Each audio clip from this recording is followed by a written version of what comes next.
Just for a few minutes." "No, Illa." "No?" He shook his head. "No. Besides, it's a terribly long walk to Powell's, all the way over through Green Valley and then past the big canal and down, isn't it? And it'll be very, very hot, and Dr. Null would be delighted to see you." "Well?" She did not answer. She wanted to break and run. She wanted to cry out.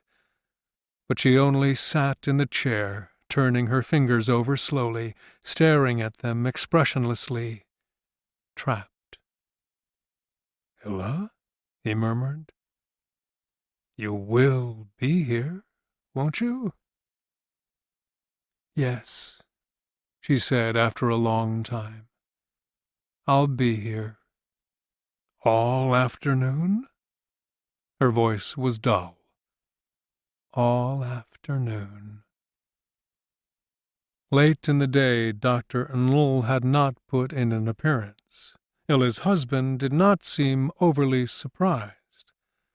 When it was quite late, he murmured something, went to a closet, and drew forth an evil weapon, a long yellowish tube ending in a bellows and a trigger.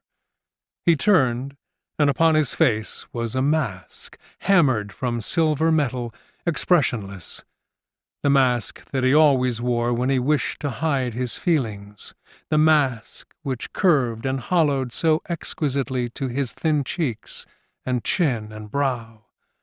The mask glinted, and he held the evil weapon in his hands, considering it.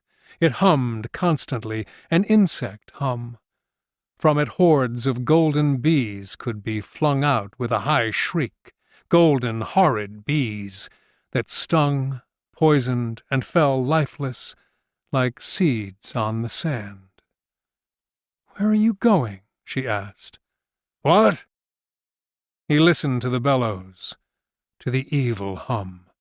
"If Dr. Null is late, I'll be damned if I'll wait. I'm going out to hunt a bit. I'll be back. You be sure to stay right here now, won't you?" The silver mask glimmered. "Yes." "And tell Dr. Null I'll return. Just hunting." The triangular door closed. His footsteps faded down the hill. She watched him walking through the sunlight until he was gone.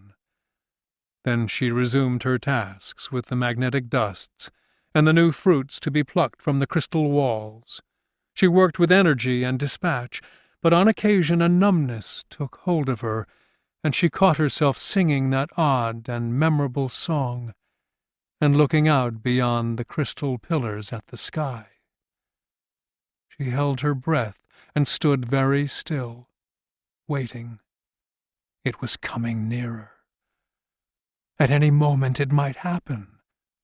It was like those days when you heard a thunderstorm coming, and there was the waiting silence, and then the faintest pressure of the atmosphere as the climate blew over the land in shifts and shadows and vapors, and the change pressed at your ears, and you were suspended in the waiting time of the coming storm.